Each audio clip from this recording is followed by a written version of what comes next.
शांति।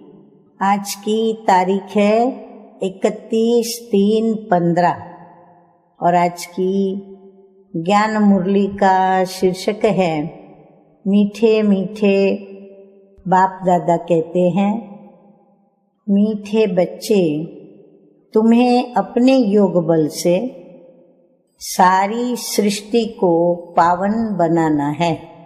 तुम योग बल से ही माया पर जीत पाकर क्या बन सकते हैं? तो बाबा कहते हैं जगत जीत बन सकते हो। प्रश्न है आज का, बाप का पार्ट क्या है? उस पार्ट को तुम बच्चों ने किस आधार पर जाना है? बाबा तो अपना पार्ट प्ले करते हैं, लेकिन हम बच्चों ने किस आधार पर ये जाना कि ये बाप का पार्ट है? तो उत्तर है, बाप का पार्ट है सबके दुख हर कर सुख देना, क्योंकि वो दुख हरता है और सुख करता है। आगे रावण की जंजीरों से छुड़ाना। जब बाप आते हैं तो भक्ति की रात भी पूरी होती है। तो बाप तुम्हें स्वयं अपना और अपनी जायदाद का परिचय देते हैं। तुम एक बाप को जानने से ही सब कुछ जान जाते हो।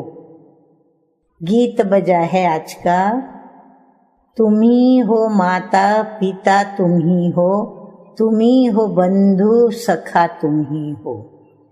मुरली की शुरुआत ओम शांति। बच्चों ने ओम शांति का अर्थ समझा है। बाप ने समझाया है, क्या समझाया है? कि हम आत्मा हैं। इस सृष्टि ड्रामा के अंदर हमारा मुख्य पार्ट है। किसका पार्ट है? आत्मा शरीर धारण कर पार्ट बजाती है। तो बच्चों को अब आत्म अभिमानी बना रहे हैं। इतना समय देह अभिमानी थे, अब अपने को आत्मा समझ बाप को याद करना है। हमारा बाबा आया हुआ है ड्रामा प्लान अनुसार। तो बाबा कहते हैं कि बाप आते भी हैं किस समय? रात्रि में। कब आते हैं? उसकी तिथि तारीख कोई है नहीं। तो कौन सी रात्रि में बाबा आते हैं? ब्रह्मा की बेहद की रात्रि में शिव बाबा आते हैं और उनकी कोई तिथि तारीख नहीं है। तिथि तारीख उनकी होती है जो लौकिक जन्म लेते हैं। ये तो है पारलौकिक बाप, इनका लौकिक जन्म नहीं है। कृष्ण की तिथि तारीख समय आदि सब देते हैं। इनका तो कहा जाता है दिव्य जन्म। तो बाप इनमें प्रवेश करके बताते हैं कि ये बेहद का ड्रामा है। हाँ, ब्रह्मा बाबा के तन में प्रवेश करके हम बच्चों को बताते हैं कि ये है बेहद का ड्रामा। और उसमें आधा कल्प है रात। जब रात अर्थात घोर अंधियारा होता है तब मैं आता हूँ। तिथि तारीख कोई नहीं। इस समय भक्ति भी तमो प्रधान है। आधा कल्प है बेहद का दिन। बाप खुद कहते हैं कि मैंने इनमें प्रवेश किया है।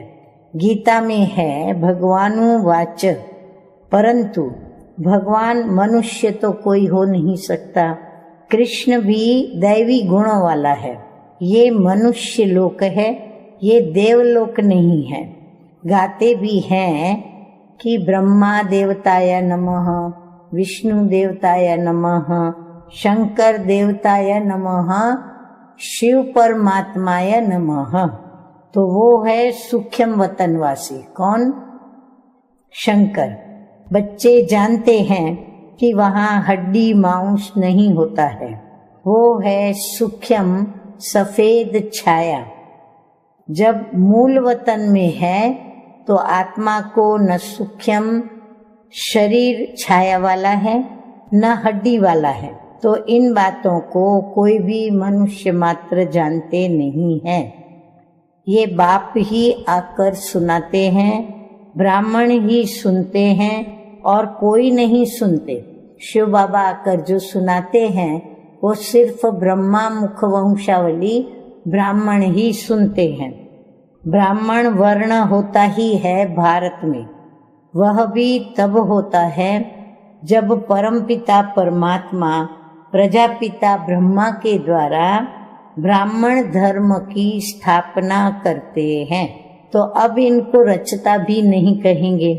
नई रचना तो कोई रचते नहीं हैं, सिर्फ रिज्यूनेट करते हैं। बाबा कहते रिन्यूएट करते हैं। बुलाते भी हैं कि हे बाबा, पतित दुनिया में आकर हमको पावन बनाओ। अभी तुमको बाप पावन बना रहे हैं। तुम फिर योग बल से इस सृष्टि को पावन बना रहे हो। माया पर तुम जीत पाकर जगत जीत बनते हो। योग बल को साइंस का बल भी कहा जाता है। ऋषि मुनि आदि सब शांति चाहते हैं, परंतु शांति का अर्थ जानते नहीं। तो योग बल को साइलेंस बल भी कहा जाता। यहाँ तो जरूर पाठ बजाना है ना। शांति धाम है, स्वीट साइलेंस हो। तुम आत्माओं को अब ये मालूम है कि हमारा घर शांति धाम है।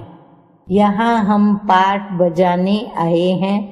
बाप को भी बुलाते हैं कि हे पतित पावन, दुख हरता सुख करता, आओ और हमको इस रावण की जंजीरों से छुड़ाओ। भक्ति है रात, ज्ञान है दिन, अर्थात ये ब्रह्मा की रात और ब्रह्मा का दिन है। रात मुर्दाबाद होती है, फिर ज्ञान जिंदाबाद होता है। अब ये खेल है सुख का और दुख का। तुम जानते हो पहले हम कहाँ थे? स्वर्ग में थे। फिर उतरते उतरते आकर नीचे हेल में पड़े हैं, यानी नरक में पड़े हैं। कलयुग कब विनाश होगा, फिर सतयुग कब आएगा, ये कोई नहीं जानते। तुम बाप को जानने से बाप के द्वारा सब कुछ जान गए हो। तो मनुष्य भगवान को ढूंढने के लिए कितना धक्का खाते हैं। बाप को जानते ही नहीं। जाने तब जब बाप आकर अपना और अपनी जायदाद का परिचय दे। वर्षा बाप से ही मिलता है, ना कि माँ से। माँ से वर्षा नहीं मिलता। इनको मम्मा भी कहते हैं, परंतु इनसे वर्षा नहीं मिलता है। इनको याद भी नहीं करना है। ब्रह्मा विष्णु शंकर भी शिव के बच्चे हैं, ये भी कोई नहीं जानते। बेहद की सारी दुनिया का रचयिता एक ही बाप है, बाकी सब हैं उनकी रचना या हद के रचयिता। अब तुम बच्चों को बाप कहते हैं, मुझे याद करो तो तुम्हारे विकर्म विनाश हो। मनुष्य बाप को तो नहीं जानते हैं, तो फिर किसको याद करे? इसलिए बाप कहते हैं कितने निंदन के बन पड़े हैं। यह भी ड्रामा में नूंद है। आगे मीठे मीठे बाबा कहते हैं कि भक्ति और ज्ञान दोनों में सबसे श्रेष्ठ कर्म है दान करना। भक्ति मार्ग में ईश्वर अर्थ दान करते हैं। किस लिए? कोई ना कोई कामना तो जरूर रहती है। समझते हैं कि जैसा कर्म करेंगे वैसा फल दूसरे जन्म में पाएंगे। इस जन्म में जो करेंगे उसका फल दूसरे जन्म में पाएंगे। जन्म जन्मांतर वो नहीं पाएंगे। एक जन्म के लिए फल मिलता है, तो सबसे अच्छे से अच्छा कर्म होता है दान। दानी को पुण्य आत्मा कहा जाता है। भारत को महादानी कहा जाता है। भारत में जितना दान होता है उतना और कोई खंड में नहीं होता। बाप भी आकर बच्चों को दान करते हैं। बच्चे फिर बाप को दान करते हैं। बाप भी कहते हैं कि मेरे लिए तुम बच्चे ही हो। मुझे कहते ही हैं हेवनली गॉड फादर, अर्थात स्वर्ग की स्थापना करने वाला। मैं आकर तुमको स्वर्ग की बादशाही देता हूँ। बच्चे मेरे अर्थ सब कुछ दे देते हैं। बाबा सब कुछ आपका है। भक्ति मार्ग में भी कहते थे कि बाबा ये सब कुछ आपका ही दिया हुआ है। फिर वह चला जाता है तो दुखी हो जाते हैं। तो वह है भक्ति का अल्पकाल का सुख। बाप समझाते हैं कि भक्ति मार्ग में तुम मुझे दान पुण्य करते हो इनडायरेक्ट, उसका फल तो तुमको जरूर मिलता रहता है। अब इस समय मैं तुमको कर्म, अकर्म और विकर्म की गति का राज बैठ समझाता हूँ। भक्ति मार्ग में तुम जैसे कर्म करते हो उसका अल्पकाल सुख भी मेरे द्वारा तुमको ही मिलता है। इन बातों का दुनिया में किसी को पता नहीं है। बाप ही आकर कर्मों की गति हम बच्चों को समझाते हैं। सतयुग में कभी कोई बुरा कर्म करते ही नहीं, सदैव सुख ही सुख है। याद भी करते हैं सुख धाम स्वर्ग को। अभी बैठे हैं नरक में तो आत्मा कहती है ना कि फलाना स्वर्ग पधारा, परंतु तमो प्रधान होने के कारण उनको कुछ भी पता नहीं पड़ता है कि स्वर्ग क्या है, नरक क्या है। तो बेहद का बाप कहते हैं कि तुम सब कितने तमो प्रधान बन गए हो। ड्रामा को तो जानते ही नहीं, समझते भी हैं कि सृष्टि का चक्र फिरता है तो जरूर हूबहू फिरेगा ना, रिपीट होगा ना। वह सिर्फ कहने मात्र कह देते हैं। अभी ये है संगम युग। इस एक ही संगम युग का गायन है। आधा कल्प देवताओं का राज्य चलता है, फिर वहाँ राज्य कहाँ चला जाता है, कौन जीत लेते हैं, ये भी किसी को पता नहीं। बाप कहते हैं कौन जीत लेता है, रावण जीत लेता है। उन्होंने फिर देवताओं और असुरों की लड़ाई बैठ के दिखलाई है। तो अब मीठे मीठे बाप दादा समझाते हैं कि 5 विकारों रूपी रावण से हारते हैं, फिर जीत भी पाते हैं रावण पर। तुम तो पूज्य थे, फिर पुजारी पतित बन जाते हो तो रावण से हारे ना। ये तुम्हारा दुश्मन होने के कारण तुम सदैव इसको जलाते आए हो, परंतु तुमको पता नहीं है। अब बाप समझाते हैं कि रावण के कारण तुम पतित बने हो। इन विकारों को ही माया कहा जाता है। माया जीत जगत जीत। तो बाबा कहते हैं कि ये रावण सबसे पुराना दुश्मन है। अभी श्रीमत से तुम इन 5 विकारों पर जीत पाते हो। बाप आए हैं जीत पहनाने। ये खेल है ना, माया से हारे हार, माया ते जीते जीत। तो जीत बाप ही पहनाते हैं, इसलिए बाप को सर्वशक्तिमान कहा जाता है। रावण भी कम शक्तिमान नहीं है। बाबा कहते हैं वो दुख देता है, इसलिए उसका गायन नहीं है, क्योंकि रावण है बहुत दुस्तर, तुम्हारी राजाई छीन लेता है। अभी तुम समझ गए हो कि हम कैसे हारते हैं, फिर कैसे हम जीत पाते हैं। तो आत्मा चाहती भी है कि हमको शांति चाहिए, हम अपने घर जावें। भक्त भगवान को याद करते हैं, परंतु पत्थर बुद्धि होने के कारण समझते नहीं। भगवान कौन है? बाबा है। तो बाप से जरूर वर्षा मिलता होगा, मिलता भी जरूर है, परंतु कब मिलता है, फिर कैसे गंवाते हैं, ये नहीं जानते हैं। बाप कहते हैं, मैं इस ब्रह्मा के तन द्वारा तुमको बैठ समझाता हूँ। मुझे भी तो ऑर्गन्स चाहिए ना, मुझे अपनी कर्मेंद्रियां तो है नहीं। सूक्ष्म वतन में भी कर्मेंद्रियां है।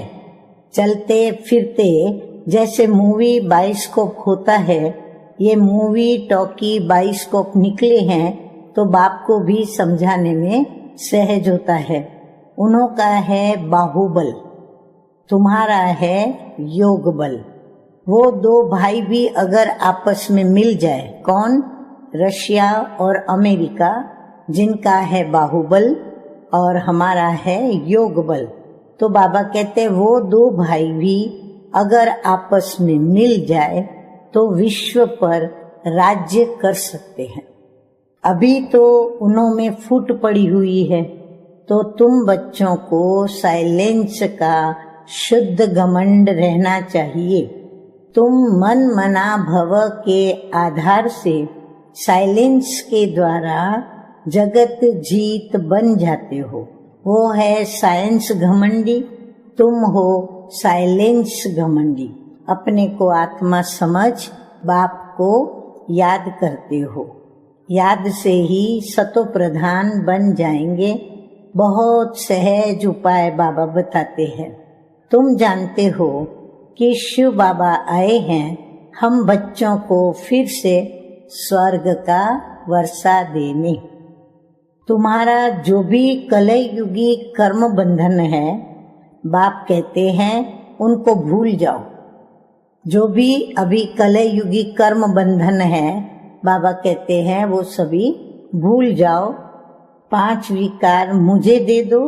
फिर आगे बाबा कहते हैं कि तुम जो मेरा मेरा करते आए हो, जैसे कि मेरा पति, मेरा फलाना, ये सब मेरा मेरा भूलते जाओ। सब देखते हुए भी उनसे ममत्व मिटा दो। ये बात बच्चों को ही बाप समझाते हैं। जो बाप को जानते ही नहीं, वह तो इस भाषा को समझ भी न सके। तो बाप आकर मनुष्य से देवता बनाते हैं। देवताएं होते ही हैं सत्य युग में, कलयुग में होते हैं मनुष्य। अभी तक उनकी निशानियां हैं, अर्थात चित्र हैं। किसके? देवी देवताओं के।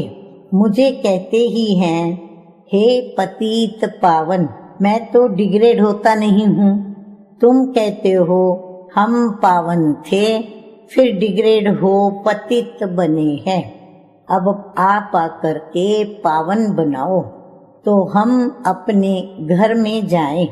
अगर हम पावन बनेंगे तो हम अपने घर जा सकेंगे। अगर हम पावन नहीं बनेंगे तो जो हमारा प्यारा घर परम धाम है, वहाँ हम वापस जा नहीं सकेंगे। तो ये है स्पिरिचुअल नॉलेज। अविनाशी ज्ञान रत्न है ना, ये है नई नॉलेज। अभी तुमको ये नॉलेज सिखाता हूँ। रचयिता और रचना के आदि मध्य और अंत का राज बताता हूँ। अभी ये तो है पुरानी दुनिया, इसमें तुम्हारे जो भी मित्र संबंधी आदि हैं, देह सहित सबसे ममत्व निकाल दो। आगे मीठे मीठे बाप दादा कहते हैं कि अभी तुम बच्चे अपना सब कुछ बाप के हवाले करते हो।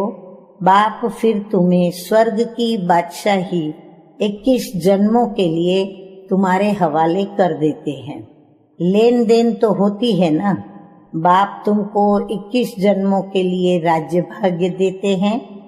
21 जन्म 21 पीढ़ी गाई जाती है ना, अर्थात 21 जन्म पूरी लाइफ चलती है। बीच में कभी शरीर छूट नहीं सकता, अकाले मृत्यु होती नहीं। तुम अमर बन अमरपुरी के मालिक बनते हो। तुमको कभी काल खा न सके। अभी तुम मरने के लिए पुरुषार्थ कर रहे हो। बाप कहते हैं देह सहित देह के सब संबंध छोड़ एक बाप से संबंध रखना है। अब जाना ही है सुख के संबंध में। दुख के बंधनों को भूलते जाएंगे। गृहस्थ व्यवहार में रहते पवित्र बनना है। बाप कहते हैं माम एकम याद करो, साथ साथ दैवी गुण भी धारण करो। इन देवताओं जैसा बनना है। ये है एम ऑब्जेक्ट। ये लक्ष्मी नारायण स्वर्ग के मालिक थे। इन्होंने कैसे राज्य पाया, फिर वो कहाँ गए, ये किसी को भी पता नहीं है। अभी तुम बच्चों को दैवी गुण धारण करने हैं और किसको भी दुख नहीं देना है। तो बाप है दुख हरता सुख करता, तो तुमको भी सुख का रास्ता सबको बताना है, अर्थात अंधों की लाठी बनना है। अभी बाप ने तुम्हें ज्ञान का तीसरा नेत्र दिया है। तुम जानते हो कि बाप कैसे पाठ बजाते हैं। अभी बाप जो तुमको पढ़ा रहे हैं, फिर ये पढ़ाई प्रायः लोप हो जाएगी। देवताओं में ये नॉलेज रहती नहीं। तुम ब्रह्मा मुख वंशावली ब्राह्मण ही रचता और रचना के ज्ञान को जानते हो और कोई जान नहीं सकते। बाबा कहते हैं इन लक्ष्मी नारायण आदि में भी अगर ये ज्ञान होता तो परंपरा चला आता, परंतु वहाँ ज्ञान की दरकार ही नहीं रहती, क्योंकि वहाँ है ही सदगत। अभी तुम सब कुछ बाप को दान में देते हो, तो फिर बाप तुमको 21 जन्मों के लिए सब कुछ दे देते हैं। ऐसा दान कभी नहीं होता। तुम जानते हो हम सर्वंश दे देते हैं। बाबा ये सब कुछ आपका है, आप ही हमारे सब कुछ हो। त्वमेव माताश्च पिता त्वमेव, तो माता पिता का पार्ट तो बजाते हैं ना। बच्चों को एडॉप्ट भी करते हैं, फिर खुद भी पढ़ाते हैं, फिर खुद ही गुरु बनकर सबको ले जाते हैं। कहते हैं तुम मुझे याद करो तो पावन बन जाएंगे, फिर मैं तुमको साथ में ले जाऊंगा। तो ये यज्ञ रचा हुआ है, ये है शिव का ज्ञान यज्ञ। इसमें तुम तन मन धन सब स्वाहा कर देते हो। खुशी से सब अर्पण हो जाता है, बाकी आत्मा रह जाती है। बस बाबा अब हम आपकी ही श्रीमत पर चलेंगे। बाप कहते हैं गृहस्थ व्यवहार में रहते पवित्र बनना है। 60 वर्ष की आयु जब होती है तो वानप्रस्थ अवस्था में जाने की तैयारी करते हैं। बाबा कहते हैं परंतु वो कोई वापस जाने के लिए थोड़े ही तैयारी करते हैं। अभी तुम सतगुरु का मंत्र लेते हो। क्या मंत्र मिलता है? मन मना भव। भगवान वाच तुम मुझे याद करो तो तुम्हारे विकर्म विनाश होंगे। सबको कहो आप सब की वानप्रस्थ अवस्था है। शिव बाबा को याद करो और अब जाना है अपने घर। अच्छा, मीठे मीठे सिकिलधे बच्चों प्रति मात पिता बाप दादा का याद प्यार और गुड मॉर्निंग। रूहानी बाप की रूहानी बच्चों को नमस्ते। हम रूहानी बच्चों का रूहानी बाप दादा को याद प्यार गुड मॉर्निंग और नमस्ते नमस्ते। धारणा के लिए मुख्य सार की 2 बातें सुनेंगे। तो नंबर 1 है कलयुगी सर्व कर्म बंधनों को बुद्धि से भूल 5 विकारों का दान कर आत्मा को सतो प्रधान बनाना है। एक ही साइलेंस के शुद्ध घमंड में रहना है। नंबर 2 है इस रुद्र यज्ञ में खुशी से अपना तन मन धन सब अर्पण कर सफल करना है। इस समय सब कुछ बाप के हवाले कर 21 जन्मों की बादशाही बाप से ले लेनी है।